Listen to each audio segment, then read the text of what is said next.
So I'm back on my walk and I wanted to talk to you about discovery and timing. So sometimes we know what we know based on the amount of information that we have at the time. And that's based on our ability to see things for as they are in the moment or hear things for as they are in the moment. And then later on, when time passes, sometimes we may have a discovery. And in the discovery, we may find new information, new evidence, new proof, new understanding. And then that can alter and change our perspective about what we thought was a certain thing is now a new thing. So let me demonstrate. In my situation, I was completely in love with a person who had identified themselves as a person in recovery in Narcotics Anonymous. And so I actually believed that they were working a program, that they had a sponsor, that they had a strong network of people that were their core group of, accountability. And this person, my fiance, led me to believe that he really had a solid program, okay? He demonstrated that along with other evidence of showing me people that were in his network that were, quote, vouching for him. And he also demonstrated a huge amount of responsibility and maturity in the beginning of the relationship. So he was demonstrating that he had his act together. The reality is sometimes people will use information to hook you so that at a later time they can change the dynamic around. And in this case, that is what happened. Sometimes there is a hook, and then after the hook, there is a change of information. So when he died, fast forward, several years after I met him, then he died due to drug addiction. In the beginning, I was holding on to this ideal of who this man that I loved was. I had an idea of who he was. I had an idea of who I was with him. I had an idea of who we were together with our network of friends and family and 12-step and business connections. And he portrayed himself as a certain persona. And he was very believable. He was very likable. He was very charming. And I believed what I was being sold. Now, here we are. That was that information. So as a result, when he died, I was full of grief. I was very sad. I felt a humongous loss of this amazing person that I thought was really, really for me, for the relationship, for our businesses. But the reality was that wasn't really the truth, okay?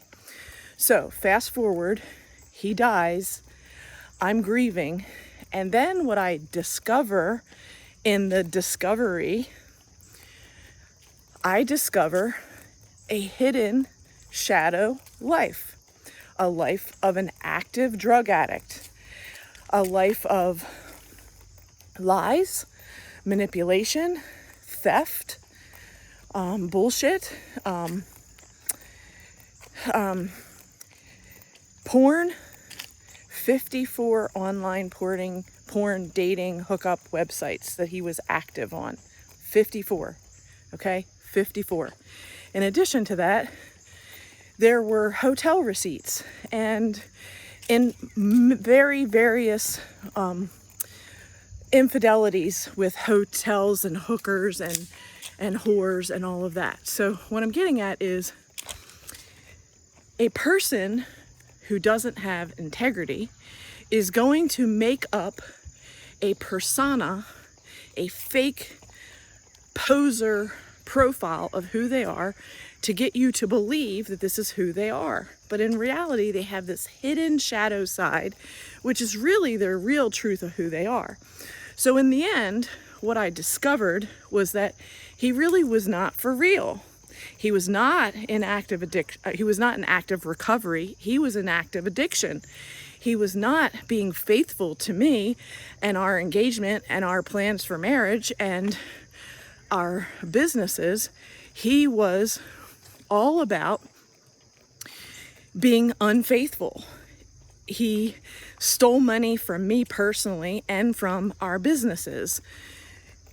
My bottom line is, until I discovered the evidence and the proof to back up his hidden lifestyle, I had no idea that this is who he was. I had an idea that he was who he created and presented himself to be, which was fake, okay?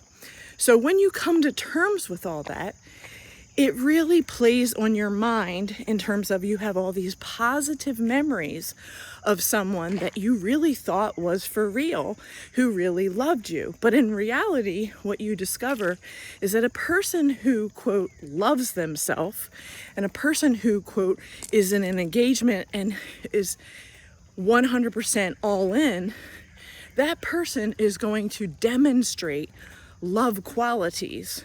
And they're going to be honest, they're going to be forthright, truthful, and they're going to do things that a engaged and married couple would be doing to plan their future so that they would have success.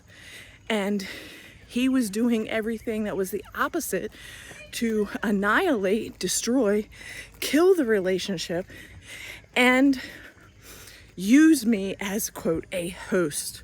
So when you find discriminating evidence of text messages, burner phones, drugs burned on your toilet base, drugs burned in your ceiling lights of all of your lights, drugs in the baseboards of your linen closet that had actual needles and drugs taped inside the baseboards, drugs in your van that were luckily found because I had a broken tailpipe, a broken tail light, and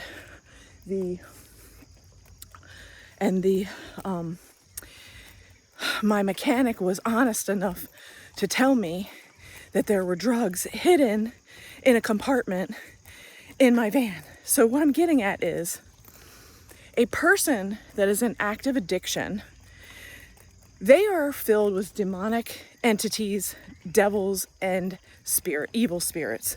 They are not for you. They are not for God. And they are not on the same path of unity with you if you find yourself in a relationship with someone who is doing these things. Good morning. The issue, again, is that if you are looking to have a relationship with someone who has integrity and honesty, then you need to have someone that actually can back up what their thoughts and their words and their actions, so that they are actually in alignment with God, God's plan, and being an honest partner.